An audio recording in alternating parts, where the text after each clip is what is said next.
This is Fresh Courage with Jason Rogers, where we dive deep into the stories of inspiring individuals to gain your own fresh courage. So we have Mike Allen here for part 2 of our original podcast episode. So welcome, Mike, to Fresh Courage podcast. This is a treat to have you here for the second time. And good to be back. I loved our last conversation. It's so easy to talk to you about anything. Well, I hope it's just as easy this time around. But last time we were really starting to scratch the surface on the more meaningful work that you've been a part of and that you and I have been a part of together. Yeah. Which has been Here Brotherhood, has been the work with men's mental wellness and just trying to help men to be present, to slow down, to be more mindful, to practice some breath work and just to understand, who we are. Mm-hmm. And it's so much about that identity. Yeah. Well, you take us through some of those identity practices and those things when we go through a Here retreat. So I want to just start off with and maybe take a step back, Mike, of how did you start this journey of getting to a place where you recognized you needed to slow down, where you needed some mindfulness, you needed to really understand these practices in your life?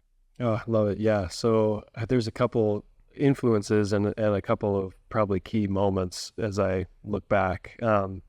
My wife has always been an influence in this realm. She became yoga certified when we lived in New York City and was practicing that and introduced, just some simple meditation tools. And I had always kind of been interested in this idea of meditation. I didn't really know how to do it or what it meant, but even at a young age, I remember like in middle school, I remember one time being like, I'm just going to sit on my bed and cross my legs, and try do to what just I think I'm supposed to do. Yeah. It was something I was just kind of, I don't know, curious about. And I didn't get super into it. But, there was sort of an innate desire there, I think. And then there was, the influence of my wife was a big one. And, there was a pretty significant moment for me when we were living in New York. I met someone who just became kind of a spiritual mentor for me at the time. And she did sort of like, I think she calls it life coaching. It's sort of therapy. Mm-hmm. I don't know if she technically calls herself a therapist, but she basically played that role for me. And my wife had become friends with her and she introduced me. And it was, we all have these ebbs and flows in life. And it was one of those times where I was just kind of in a rut, kind of feeling very inadequate, lots of self-doubt. And this whole idea of like, I was questioning often like my own standing, my own even sense of worth and worthiness and the way those are often interconnected in our self-image, our self-perception. Yep. And it was one of those points where I was just like kind of going through the muck of that, focusing a lot on my own shortcomings, on past mistakes, on weakness, on all these things. And so she came at this pretty critical time. And I started to work with her. Like we did a couple of like therapy sessions, I guess, for lack of a better term. But the way that she integrated spirituality into that practice was really powerful for me. She helped me work through the process of identifying the lies that I was believing about myself, those self-limiting or false beliefs that we create about ourselves, and or they emerge just from our life experience. We draw these conclusions, and sometimes it happens from like an experience when we were very young, like something happens and it's maybe a traumatic experience. And I'll call that like lowercase t traumatic in my case. I mean, I had a couple of like kind of intense things, but a lot of times we're hesitant to talk about trauma because we think it means, that was, trauma means like, some really intense abuse or whatever. Yeah. I've kind of come to this thought that I think trauma is any time that we are made to feel unsafe. Like when we're children, we feel safe, we thrive, we're creative, we grow. If we don't feel like we're safe, we're just in defense mode. And that's a traumatic feeling, to feel like you are not safe. Right. And so I don't know if that's super accurate as far as like technical It's like you're in that primal state, which you're in that survival state. Yes. Which absolutely. puts you in a state of stress. Exactly. Yeah. And so, we all go through those experiences, whether it's even just feeling pain, feeling rejected, being mocked or bullied, or, any number of things can be those kinds of traumatic experiences.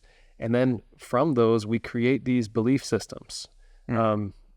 Sometimes we believe the things that we're told by somebody who has ill will towards us, right? Somebody tells us we are whatever insult, whatever put down, whatever criticism, those can be very sticky and program our brains for the way that we move through life for the rest of our lives. And we have to like do the work to acknowledge what those are and to challenge those beliefs and replace them with truth. Yeah. And that's essentially the process that I went through with this guide. Who, I forgot if I said her name is Tara.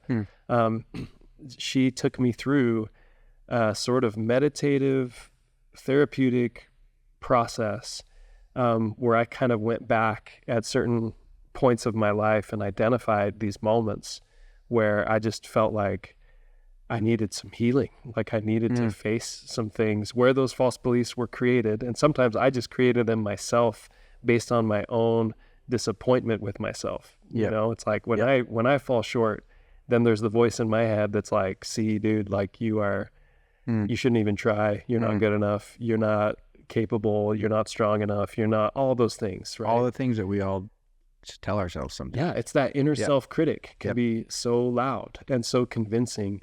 And it was such a powerful moment for me when she was helping me identify that voice. And I was saying these things as they were coming up, and I was resisting letting go of them because I believed them. That was truth to you. Yeah, it felt like truth to me. And there was such a distinct moment where she helped me discern where that voice was coming from and that it was a lie. It was coming from the father of lies, right? Like that's where do those lies come from? Yeah. And that we actually can take an empowered stance in that situation and cast out or let go or release those beliefs. And that was just a mind-blowing moment for me to recognize like those voices that I'm always hearing, that's not me. Right? Like how liberating is that? Yeah. How powerful is that? Just that realization. And then I can do something about it. That's such a powerful thing right there. Just that realization, that knowing that the things that we tell ourselves or that we think we are telling ourselves that are false, that actually can't be us. Right. That actually cannot be us. Right. Because we are telling ourselves lies, but we don't. We are children of light. Yes. So we don't tell ourselves lies. Right. Well, what a powerful realization. Yeah, so cool. And I remember reading the same kind of story from a book called The Power of Now by Eckhart Tolle. And he basically explains, he was in a very depressed, very dark place. And there was an epiphany moment for him when he said, I keep hearing this voice. If I'm hearing this voice, then who's the voice? Like, is that even me?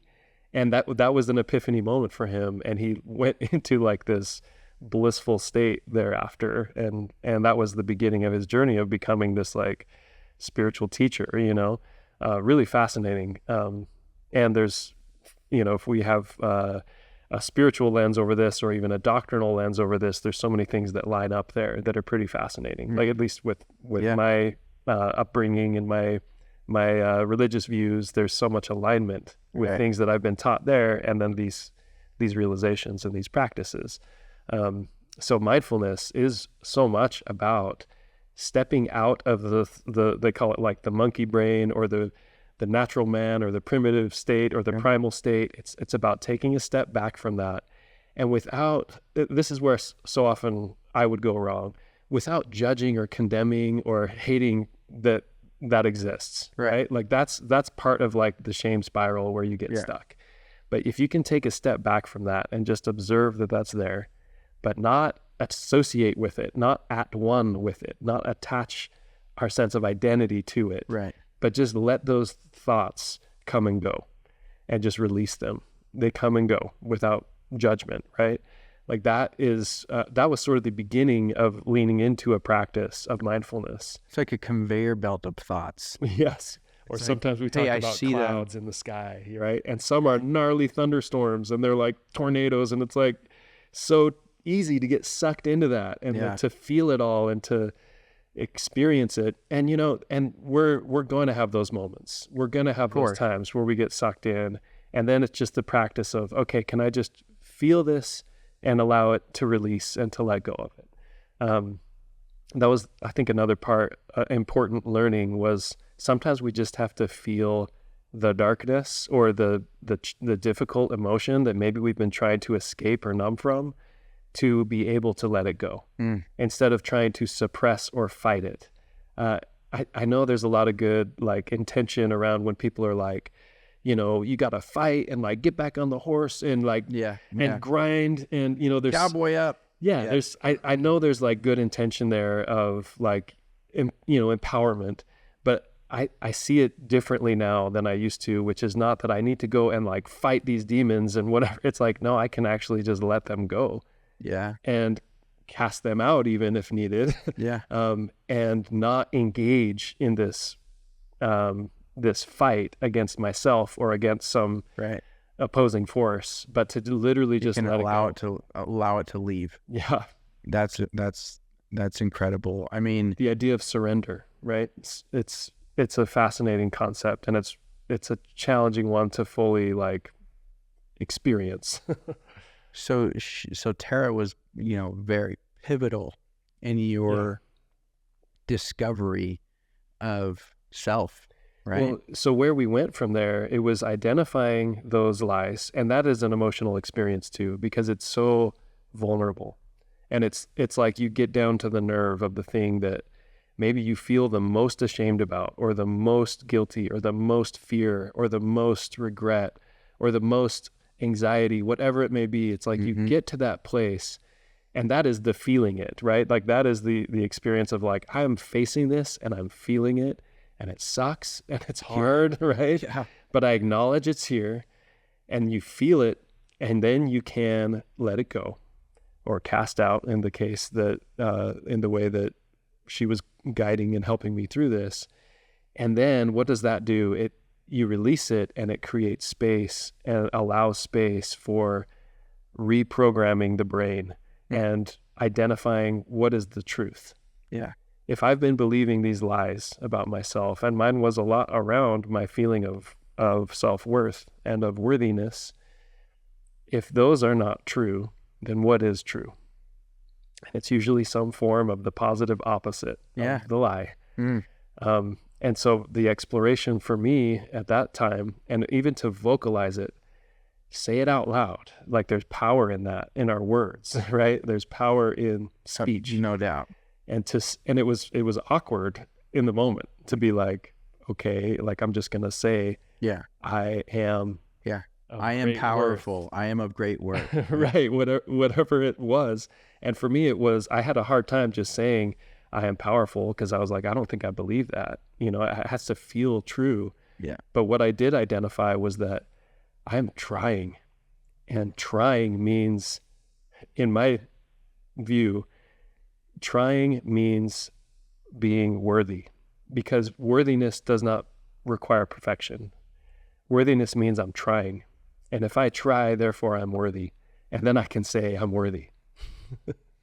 Man, that's powerful right there. I'm getting a little emotional just thinking about that actual phrase of I'm trying. Wow. How many of us, Mike, are trying? How many of us are doing our very best, and despite us doing our very best, trials still come our way. Yeah. Right? We still wrestle with feeling we like we're enough. Yeah. We do. Yeah. And I feel like the fact that you were able to identify and say that phrase as true for you, it really helps me understand the lens by which you share now your journey of healing for other men. I just now kind of piecing that together because, I've never really been into the mindfulness yoga. Like I did some yoga, right? Sure, but, and every time I did it, I was like, man, this is awesome. I should do this more. Right. Yeah. And then like 3 months would go by and I would never do it again. And then I like 3 to 6 months, I'm like, oh, I'm going to do this again. But the concept of I'm trying, I feel that so deeply in the retreats that we attend together and that you lead, which has been such an incredible treat to be a part of, not just hosting with you, but then learning from you. And you and I have had some pretty profound moments together with some of the brothers at the retreats. So I'd like to kind of step into that where, at the beginning of this year, we all were going through some, I would say beginning of last year now. Wow, it's been a year, Mike. Where we individually as co-founders of Here Brotherhood started to feel this need to connect. Yeah. And we felt this need of, there's so many men out there that are trying to do the right thing and they need support. Yeah. We need support. Yeah. It wasn't even a they thing. It was like us. Totally. I say that often when I lead retreats. I'm like, you guys, I need this just as much as anyone here. Like this isn't. It's so true. This isn't like I'm here to now bestow upon everyone. From this higher level. It's like I'm in the wrestle too, and totally. Like figuring it out. And there's these tools and resources and insights that I've been really blessed to have been able to experience. That I'm like, I'd love to share this and let's practice together. Totally. Yeah. And you've been able to take a lot of the things you've learned into Here. Yes. And you've learned a lot also from Aaron though. Absolutely. Yeah. Yeah. I mean, before we even decided to form Here, we were able to do so because of the foundation that you had already kind of laid with the Light in Us, which is the other organization that you run with Aaron. Yeah. Talk to us about that and how that started and then how that kind of led into our Here Brotherhood. Yeah, for sure. So Aaron had been doing a lot of good work around in this space, and yoga was kind of her main tool that she would use to connect with men and women. She would teach classes out of our apartment in New York, like on a Tuesday night or whatever. We'd have a bunch of people come over, push the furniture out of the way, and she would lead us all in a yoga practice.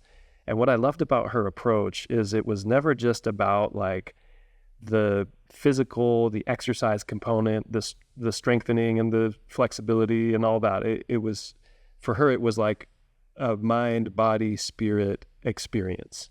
And so she would integrate that into her practice. And I think that's kind of what the original practice is intended to be. But a lot of experiences I've had at studios or whatever, it seems very much just focused on like the exercise and then maybe a little dose of like mindfulness at the end. You'll end with namaste at the end. Yeah. So she very much would integrate all of that. And, what we talked about in our last conversation about how we figured out this structure around helping people and families really define their identity and their purpose and their core values, which is the whole exercise that she and I went through. We sort of templatized that and made that something that we could take other people through. And when we did that, so this was years later in California, we started to do like family gatherings where we would help just people we knew, family, friends, whatever. We'd get together and we'd take them through that guide. And then we scaled it up a little bit into like a weekend retreat with families. And so a whole family would come with their kids and everything. And we went to like a little campsite type place, and we'd play and have good food and hang out. And then there'd be a segment devoted to taking people through their identity and purpose as a family. And so we just started, like, all these little things kind of built up to what we started, about 2 years ago, which is, we called it Delight in Us. And that's where we started to really kind of put it out there that, like, hey, we're doing these classes, and that included yoga initially and mindfulness led by Aaron, and then retreats. And at first it was just Aaron's retreats and like family or couples things. I was not doing men's retreats. But she would come back from these experiences, or we'd be at some of them together, and it just kept, coming to my mind, like, what would a men's version look like? Like, what would it look like? Would guys even be into this? Like Totally. It's a very valid question. Yeah, but I saw the value in all the stuff we were doing, but I enjoyed doing a lot of these practices, and I found them, more than just enjoyable. Like, I've had some very profound experiences in some of these practices, including, Aaron had been a guide to me in a few instances, similar to the way that Tara was back in that sort of my first introduction to that kind of work. And man, we just had some really powerful and sacred experiences together. And there was one in particular that I'll touch on, if that's okay. Sure.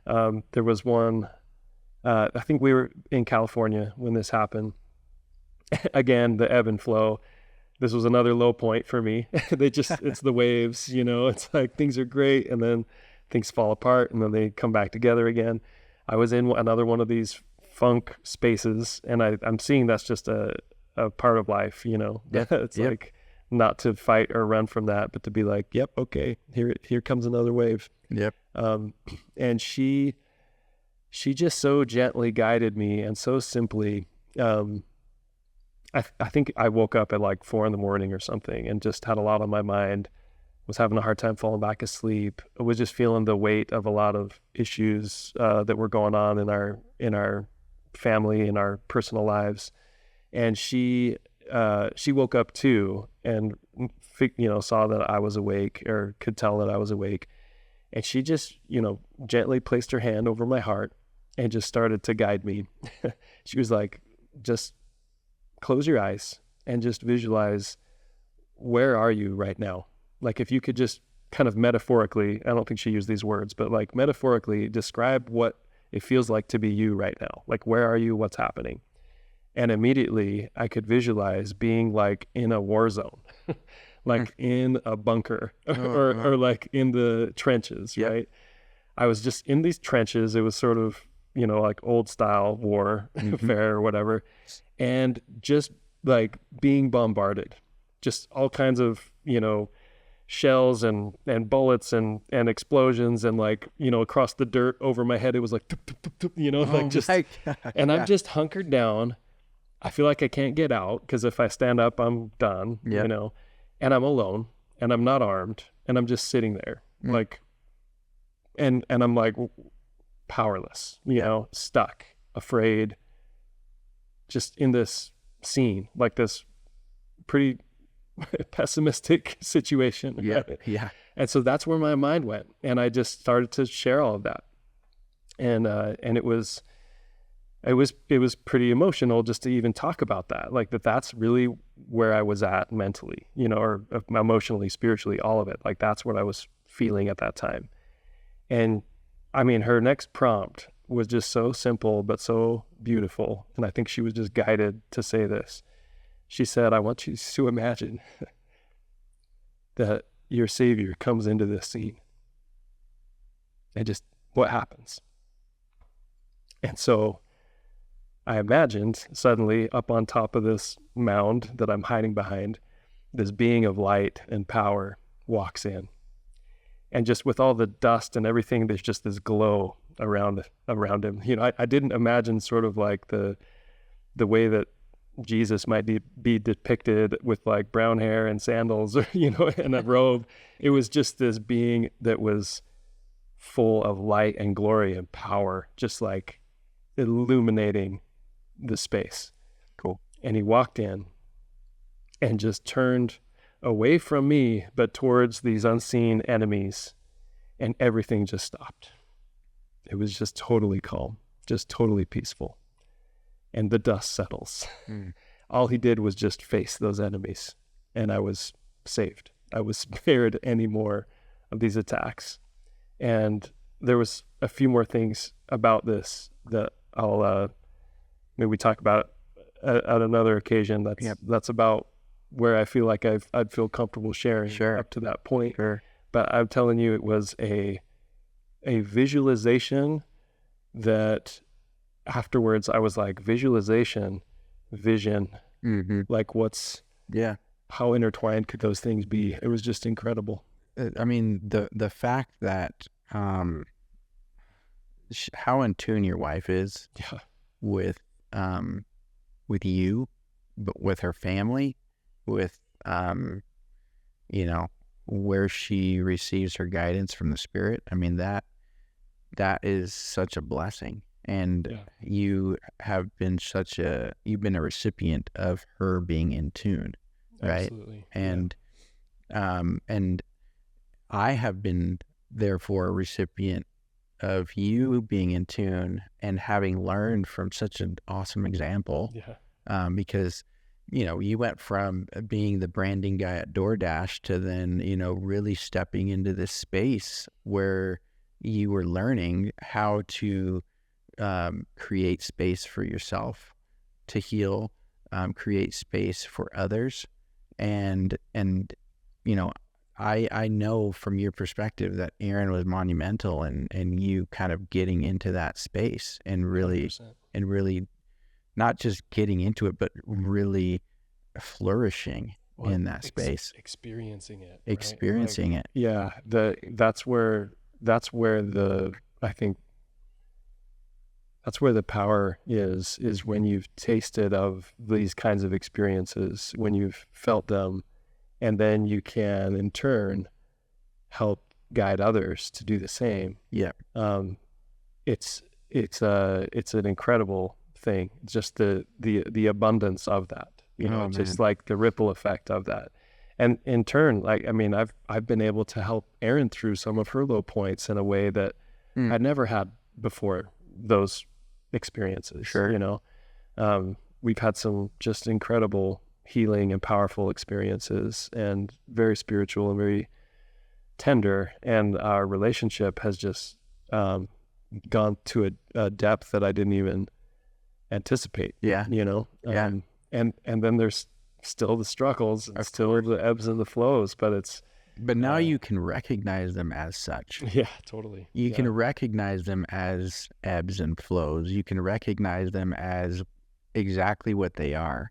I think this last year, 2022, 2023 has been kind of difficult for me and my family, but understanding ebbs and flows. And my dad is just a fountain of knowledge, and is just steady, and he said, Jason, see things as they are. See things as they are, not as how they may be, or could be, or should be, or how you hope them to be. See them today as they are. And that gave me so much clarity. And this is coming from an engineer. This is not some spiritual in the kind of practice sense, but he is spiritual in the sense of being in tune with the Spirit, and being in tune with what to say to his child when his child is suffering, And so I love hearing that, and I it's so clear now,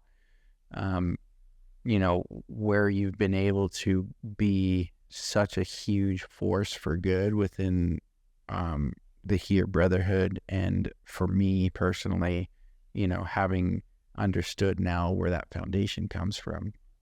So then let's transition to you doing some of the stuff with Light in Us, and you've kind of got a little bit of a base. You guys, you get a place in Midway, and I'm starting to post on LinkedIn. I'm struggling as an entrepreneur and a dad. John Moore reaches out to me. Justin and I and John go out to lunch. We had this magical lunch, like just. It's a common theme of. Yeah, it was just magic, right? And Magic I told lunches. Marissa just weeks before, I need to start networking with some guys in the Salt Lake area because you've been to my house in a remote place where there's amazing people there, but I hadn't been able to connect the way that I wanted to. Yeah. And so I started posting in LinkedIn and whatnot. We had this amazing meeting. They talked to me about the idea of Here, what they wanted to create. And they said, oh, by the way, we're going to a retreat this next weekend or in a week or two. We'd love for you to come.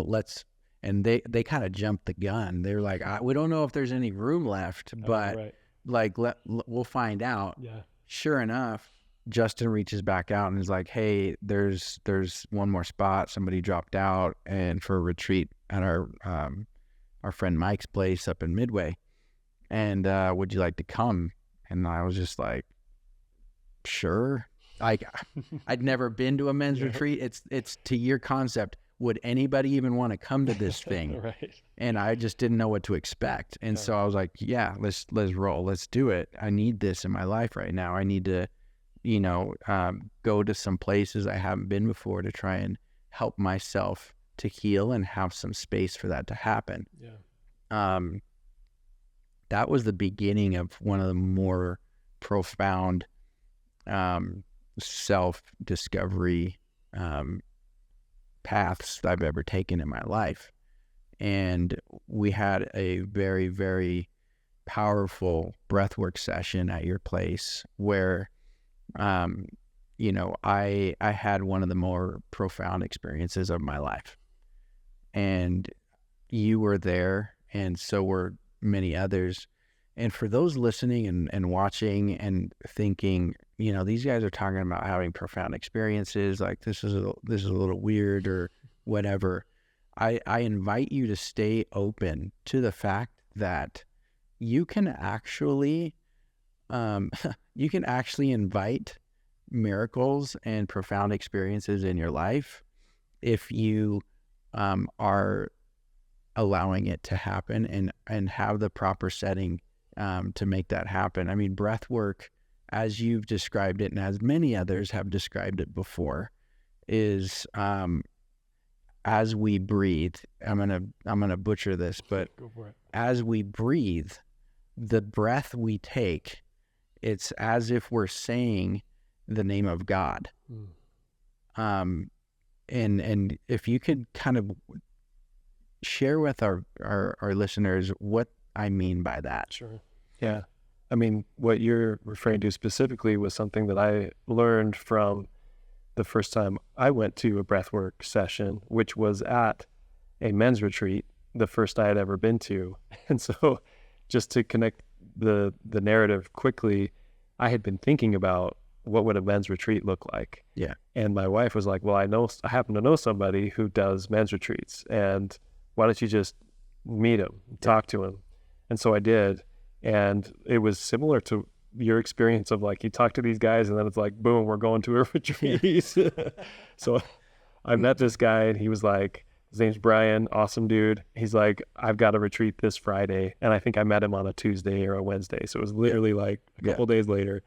And I had all the hesitation and all the like, I don't know, it's a sacrifice of time and of, time with family. Shouldn't I be doing that? Yeah, totally. Wouldn't that be more important? It's a sacrifice financially.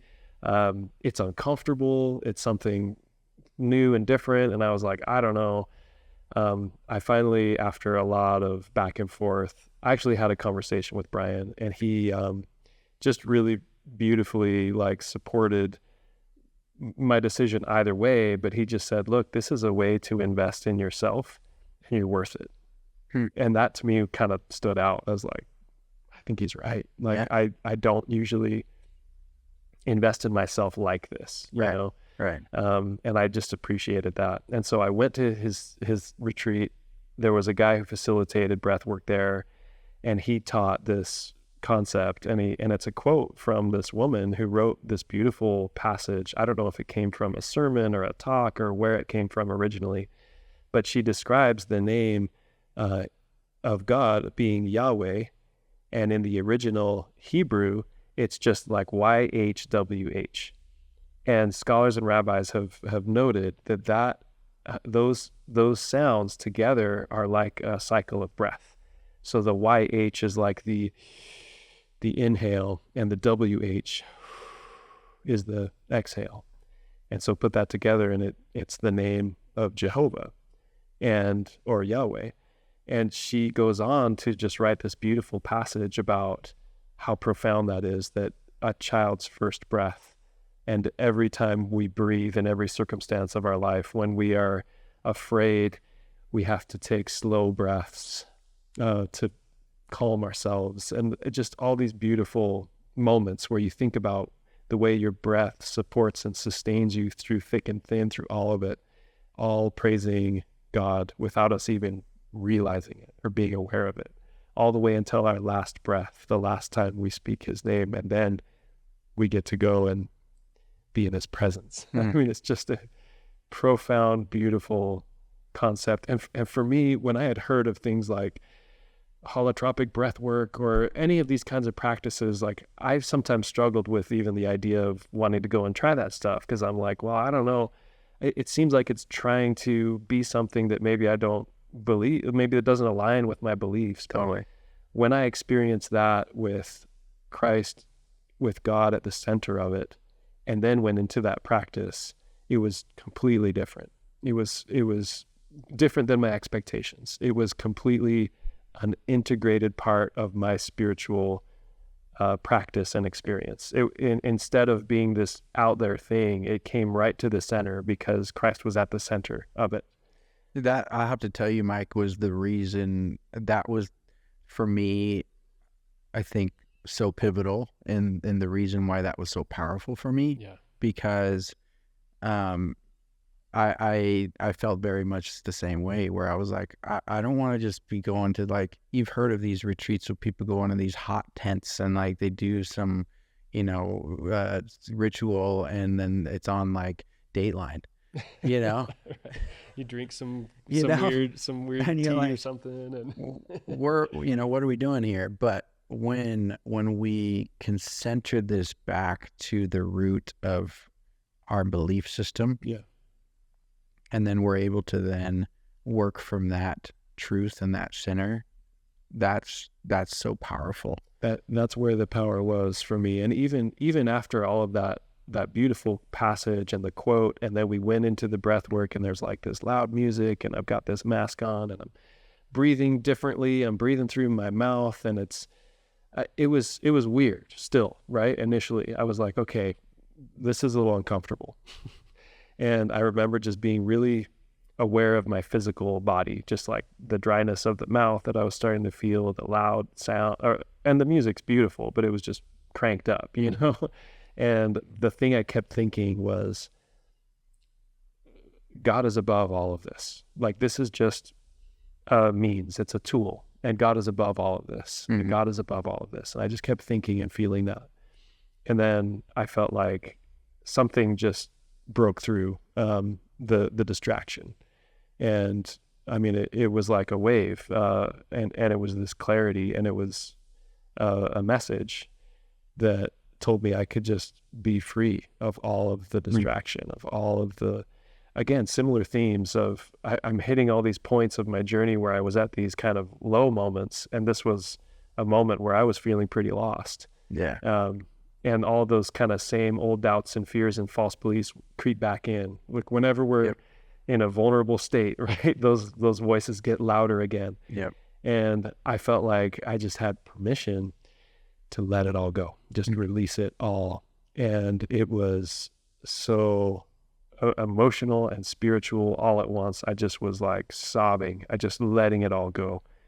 And then the flood of light that comes in the wake of letting go of all of that, all those barriers that we put up, all the walls that we put up, all the distraction, and we're kind of in our own darkness, and we just sit there. And that just broke through all of it. And suddenly I just had such a profound feeling of love that came first from God. And then I felt like I could feel it for myself. Yeah. Because that was the thing I was struggling with, was like that self-acceptance, self-love, self-compassion. And then I started thinking about other people in my life, and the love that I felt for my family and beyond. I mean, it was this overwhelming, amazing, beautiful experience. And it was at that point, right after that I was like, I know how I'm going to do men's retreats. Yeah. And I had a bunch of stuff I had been thinking about. Breathwork was a new key component of it. And that's when I started learning how to do it. And I went to a bunch of classes, and I was studying online and reading. I read all this good stuff about it. And then just baby steps, I started to facilitate and grow in that. And it led to doing retreats, and it led to, I think I did, I don't know how many retreats before ours, where I met Justin and John, and they invited me to join this movement. And I hadn't met you yet, but we met at the retreat. Yeah. And that was like kind of what solidified this brotherhood of the leadership of this thing. Like that weekend. Yeah. It was incredible. It was clear, like, to me, I need this. Others need. I mean, we had some powerful people in that room. We had a doctor. We had, business owner. We had, people that have done some things in their life, and were going through some things. And I just was like, I'm among some really good company. And that's such I just want to like pause on that for a second, because sometimes we think or imagine that people that are successful outwardly just have it all together internally too. Totally. But like, you and I have been there. Yeah. Those guys have been there. Yeah. And to get together and and sometimes I think there's even a pressure for people that are very successful to have to put up a front, that like, I've got my life together, I'm good. And there's this pressure of like, I can't show any weakness or show how I'm really doing, because whatever, I'm a leader, I'm looked up to. Like, there's a lot of pressure, right? Yeah. Especially as men. Oh, absolutely. Yeah. I mean, you look at just the Utah entrepreneurship kind of scene here. Corey Stevens comes to mind, right? Yeah. The former CEO and founder of Taft, the shoe company. He's very outspoken. Yeah. About vulnerable, open. Yeah, about his struggle with mental health and like going through depression and still dealing with it. And one of his posts on LinkedIn was very powerful. It was like a side-by-side, one picture of him holding an award for Entrepreneur of the Year. Forbes gave him the award. This very same week, there's a side-by-side picture of him at like a mental health facility where he just literally had broken down. And he's like, these pictures were taken in the very same week. And don't think that the people who are most successful or who you think are most successful also aren't dealing with their own trials and tribulations and struggles of their own life. Totally. And that's one of the healing aspects of going to a safe space and being able to be open and vulnerable and realizing that we're all dealing with the same stuff. Same stuff. It's so empowering and healing and comforting and strengthening. And then it's like, okay, we acknowledge all of this, and it's part of our mortal experience, and it was meant to be that way. Yeah. And then how do we move forward with it? How do we move through it? Yeah. Right? And that's where these simple tools come into play, where it's like, totally, let's talk about identifying what's going on. Can we challenge the false beliefs that are attached to that? Can we move through it? Can we identify the truth? Can we then experience, like, not just hypothetically, but like feel and experience that connection? And I feel like that's what those retreats are all about. It's like 100%. Facilitating those opportunities for people to actually feel and release and connect and really come to a clear understanding of their true self. Totally. Not the self-critic that's in our heads. That's right. That's not me. That's right. It's there, but it's not me. And seeing other men go through it now with Here. So after that retreat, we all banded together and we're like, all right, we got to do this. Yeah. Let's form this. How do we do this with more people? How do we do this with more people? Yeah. We started just posting our experiences. We created the company. John was he's a visionary of visionaries, right? With like his what he wanted to see happen, and then with your experience and bringing it all together, we all played like a pivotal role in Justin was the fire, just like his story, right? It just blew up, right? People were like, how do I go to a Here retreat? How do I, go to a Here event? And it seems like at the very beginning, like last year, we were just doing event after event after event, getting people together, getting men together, going on hikes, doing cold plunges. Like there was just, you talk about, is anybody going to even want this? We were drinking from a fire hose of like men that like just wanted to be a part of this. And so then it came to, well, we're doing these events and these retreats and we're feeling all the feels and like we're feeling so good. And then we got to go back into that like war zone, it seems, of life. How do we keep this feeling kind of lingering, or how do we continue to maintain this on a scale? Yeah. And so we decided, all right, let's figure out how to create an app or communication mechanism for us to be able to facilitate some of these things virtually and gather these men from all over the world to be doing these kinds of either mindfulness practices or, we do what we call the Here assemblies, where we'll have a topic and then we'll do a breakout, which has been awesome. Yeah. And all of this stuff can be done on our app. And then all of a sudden it started blowing up like wildfire. And we're like, oh man, like we got to pull back, because that comes with a whole set of challenges for a company who's unfunded so far like us. Right. And we've been pounding on all kinds of doors to try and get some funding for the company and see if we could really make the kind of impact we know we can make. We already know we can make it because we've seen it in our life and the life of many other people. As a co-founder of this organization, but then also like having worked with other organizations, from your perspective, like what are some of the challenges that we have faced, and where do you feel like Here can go moving forward, and how can we continue to provide the kind of impact that we want to create? Yeah, no, that's a great question. And I think the experiences we had leading up to kind of the hyper growth phase that we saw in our digital community, they were very insulated, as far as we kind of somehow, or we were pretty closely connected to most of the people that would come to these things, and we kind of knew roughly who people were, where they were at, that sort of thing. When we opened it up and just saw people join by the hundreds by the day, we had all kinds of people from all kinds of situations show up, and kind of quickly realized that some people maybe weren't showing up for the right reasons. Maybe they saw it as an opportunity for something that it wasn't meant to be. And, we also kind of quickly realized like we need to be cautious about who we are serving as a brand, because I think there are some people who came into that space maybe thinking or expecting that they were going to get like more serious professional mental health support or aid that we just frankly aren't really professionally trained in. And we don't represent ourselves as exactly that. It's like there are apps like BetterHelp for a reason. We're not that. We are trying to help people come together so that they can support one another and have some smaller tactful practices that they can infuse into their own life.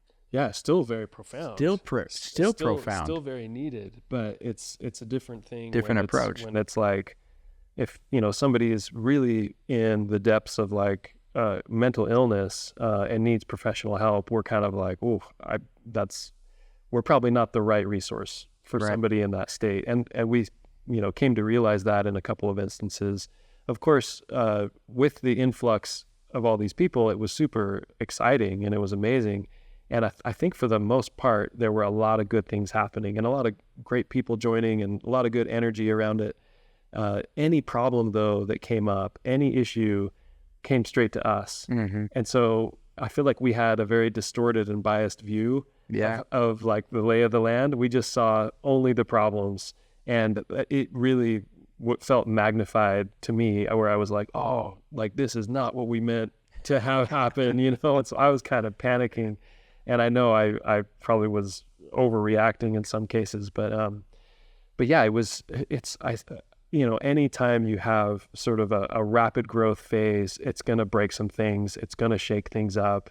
It's going to tip the boat, Mm-hmm. And so we had to slow down the growth, and we had to recalibrate, regroup, figure out how we get our feet back under us, figure out how we better share the intention and the guidelines and the oath. There was a lot of emphasis right after that growth. It was like, hey, this whole brotherhood is under the banner of this oath, and this is what it's all about. Yeah. And if this doesn't align with why you're here, then maybe this isn't the right place for you. know? Yeah. And so we had to like wave that flag. Totally. And we are continuing to do that. But I think the potential what that, so many valuable lessons came from that. Yeah. And we had to learn the hard way. And I think as entrepreneurs, as people that are trying something new, like you're gonna have those hard lessons. Yep. Like you're gonna make the mistakes. You're gonna, even if you feel like you've set it all up right, something's gonna surprise you. Something's gonna blindside you. Absolutely. And so then it's like, how do we learn from this, adapt? How do we continue to reinforce all the good that's been happening and the spirit of it and the experiences? The good things that came from that. I remember we had one of our virtual huddles. It was a Google Meet, right? And we had a bunch of people join on, and we started asking where people were calling in from. Yeah. And it was Australia and South Africa, Poland and Denmark. And and of course the United States, right? But it was all of a sudden I think John was like keeping track. It was like 50-50. Yeah. It was like half were in the U.S. and half were outside of the U.S. It was incredible. And I think like 10 countries were represented. And we went into these breakout groups, smaller groups, and we had sort of prepped everybody with like a prompt and to do a little self-reflection. And then we went into these subgroups, and it's people from around the globe, these brothers, sharing about, what their struggles are, what their victories are, what they're grateful for, what they're working on. And they all shared with each other. And then we came back to the main big group, and it was just incredible, the profound impact that had alone of realizing how not alone we are, like worldwide. It was beautiful. There was one guy who just started like preaching almost. He was just like, this is so incredible. He was very passionate about, the impact that one had and the realization. And he was just like, we have each other. Totally. And I just had this glimpse of brothers all around the world, like being there for each other, understanding each other, this idea of unity as opposed to division from our differences, different culture, different beliefs, whatever. It like cut through all of that. Yeah. It was like, we at our core are all human beings. Yeah. I'll say children of God, brothers and sisters, and like how beautiful and powerful that was. So it enabled those kinds of moments. It does. And for that, I'm so grateful. But yes, it came with challenges too. No question. But and to iterate on that too, it's like, for me, I learned that there is a massive, massive need for something like this globally. 100%. And I think that there are a lot of groups that are doing it on a local level, and that's what we're starting. We're starting at a local level, and we're learning, how to scale. We probably, learned more than most because we went global so fast. Like there's a lot. We had some guys that were staying up till 3 a.m, 4 a.m. just to join a Here huddle, And so we're like, okay, maybe that time's not the best. Maybe we can accommodate a little bit more, but like all of those things, it just is a testament to the fact that this is so needed. And it's been such a blessing to us as co-founders, but also just before we even created this whole thing to share, it started with the inception of, we need this. We feel that we've been recipients of the goodness of these practices, and we just want to share it. We want to share it with other people. We want to share it with other men. And now we are going to be sharing it through a Here Sisterhood. And that, to me, Mike, I am so excited for to really launch the Here Sisterhood side. I feel like, I love that we started with men. We're all men and we needed this. I feel like our women need this just as much, and they are way ahead of us in already realizing that in this society that we live in, where women, I feel, have been such an example to us and the world in general, that wellness is something that is not just nice to have. It's essential to who we are, and it's essential to how we live and how we take care of ourselves, our mind, body, spirit, then reflects out to the rest of the world. And I think I've said this before on this podcast. One of my favorite quotes from Mother Teresa is, if you want to change the world, go home and love your family. Right? Beautiful. And so how can we do that? How can we love ourselves? How can we love our family if we don't actually take care of ourselves first? Totally. How do we run a business? How do we scale a company? How do we have proper boundaries and expectations for ourselves if we don't actually put the things of most importance as a priority to ourselves? 100%. And I love that you mentioned family, and what the sisterhood, I think, will introduce. First of all, just that in and of itself, awesome. But then the opportunity to kind of bring those together, the brotherhood and the sisterhood, couples events. And then you get into family, and this is strengthening families, which is beautifully, dovetails on that quote by Mother Teresa. Because if we're strengthening families, you're strengthening communities, which strengthens society, which changes the world. That ripple effect. It's so profound and so simple. And yet there's so many of us that just don't know what that looks like. Like, how do I work on myself? Like, that all sounds great, but where do I start? What do I do? What do I do? And that's where I'm so, like, it is such a blessing and it's awesome to see that we can help guys. They're like, I don't know where to start. Hey, go to one of our Here huddles, go to a Here assembly. Here's the link. Join, just listen, and start. And we can help these guys to then understand, and soon ladies to understand, there are ways for me to be able to kind of work through the everyday ebbs and flows of life. And I can learn to not just deal with them, but actually accept them, right, as a part of life. For me, you had a profound moment with a life coach named Tara, right, whom I've met, who's awesome. And I had a very profound moment. This was years ago. And I used to call myself a wantrepreneur. Like, I wanted to be an entrepreneur.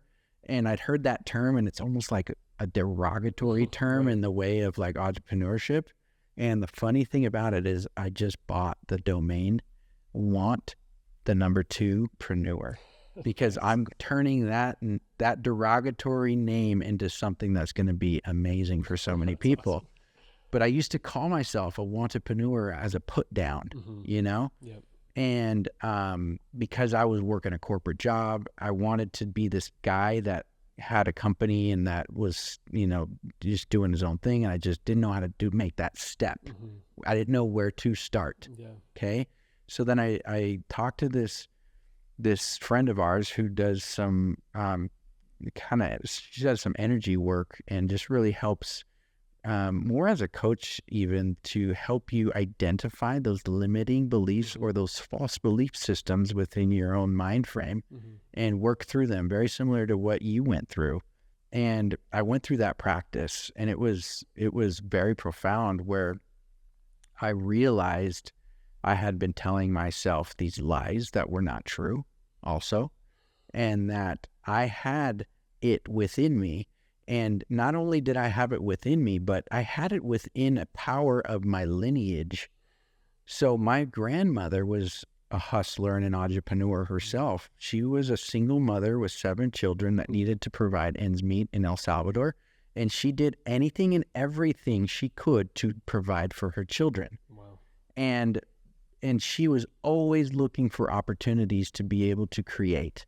My grandfather on my dad's side, he was a dentist, he was a barber, he was a pharmacist at one point. He went into the army. He bred horses. I mean, he did so many things. He was unafraid of going for it. And so I was going through this session with Julie Gates Forbes in St. George. She's incredible. And she helped me realize and brought back to the soul of my remembrance that I have that in me from my ancestors and the family members who are cheering for me on the other side. And that I just had told myself that there was a block within that chain, that just because my dad had raised me having one job and going to that one job and being that responsible employee for 40 years, that was the example that I had, that I felt I had to replicate, and it was just destroying me. And once I was free from that expectation and realized I have family members that are just like me, and they flourished. They came to this country and they made their dreams happen. You know, they opened businesses. They did all of these things, and it brought me to this realization that I'm good enough. I can make things happen, and that happened way before I even started a company. And so, to bring this all back, it's like, even when you have had experiences and when you do know, it doesn't immune you from the challenges of the world, right? And then I started, it's like, it's not a one-time shot and you're good. It's like, you have to maintain that. Right. And so I had gone away from that. I then became an entrepreneur. After that session, I'm not kidding you, like within a year, I left my job, I started my company, and I scaled it for the next 5 years. I had an exit on another company, and I was rolling. Like, times were really good. And then they weren't. Something blindsided. Boom. Yep. You get hit by a wave, and then here I am. And then we start here. We're doing these retreats. That's exactly when that happened. It was There was like a 5-year wave where I was like cruising. But I just, for those watching, for those listening, just remember, life is a wave of ebbs and flows.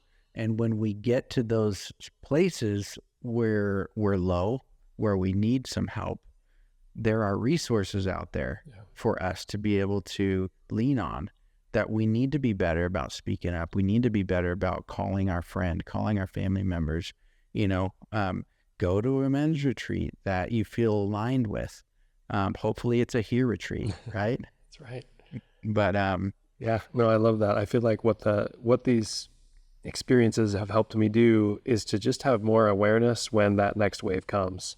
It doesn't mean it's not hard. It doesn't mean you still feel all the things that come with it, but it helps in dealing with it, processing it, and recovering from it so much more efficiently, and not getting stuck there. Because I feel like that's that whole visualization I shared with you about being like stuck in a bunker. Like I just felt stuck and didn't know what to do or where to go. And so these kinds of practices and experiences help you go like, oh, I recognize this. Like this is familiar. and I don't want to get stuck in it again. And so I know what I need to do. Yep. Still is hard work. It's No still doubt. No doubt. you got to go through it. But just having those tools and those resources allows you to move through it with such grace, and I'd say strength beyond our own, that we find in the brotherhood, that we find in connecting with that true part of us, in connecting with our higher power. If we're anchored and connected there, like that, let's go back to that phrase you said of the I am statements, the I am powerful. That's one I've always had a hard time with, because I'm like, it's so funny. I'm really not, I'm really not powerful. But here's where I got to with this. I came to the realization that, and it came from a story from the book of Moses, where Moses is, he's being attacked basically by an adversarial influence. And he calls upon God, and that's when he's spared, from that presence. And then it says that God shows him the world and every inhabitant, and this incredible vision, right? He has this incredible vision, and then he like passes out. he just like his strength leaves him, and he's out. And that's how I remember the story. I was like, whoa, he was so overwhelmed by that vision and that perspective. And that's where he says, now I know that man is nothing, which thing I had never before supposed, right? And I was like, okay, if man is nothing, can I also say man is powerful? Am I powerful, or am I nothing? Which is it? Or is it both somehow? And when I went back and revisited that account, because I was thinking about these things, there is a verse in there that I had totally forgotten about. And it was after the vision, but before he passes out, it says that God withdrew his presence from him. And that's the moment that he collapsed. It's like God was no longer sustaining or supporting him, and that's when his strength left him. And to me, that was the key to me. I was like, oh, with God, I can be powerful. Without him, I'm nothing. Oof. Man, that's beautiful, Mike. With God, we are powerful. Yeah. And we can do incredible things. Yeah. I've seen it in my own life. I've seen it with Here. I've seen it with the light in us. And we will continue to see it with the Here Sisterhood and all of the other things that we work on together. Man, we talked through some really cool things today, and I appreciate you jumping back here and doing a part 2. I feel like you and I could just rap out for a long time. I feel like there's a part 3 coming real soon. I'm excited to be able to have Erin on at some point. Me too. Hear her story and how she came into this. So Erin, we're coming for you, but yes, please. No, we appreciate you, and those listening and watching, just subscribe to Fresh Courage Podcast. Go to www.freshcourage.com, sign up for our newsletter.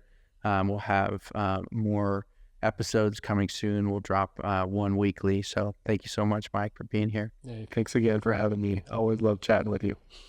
Good stuff.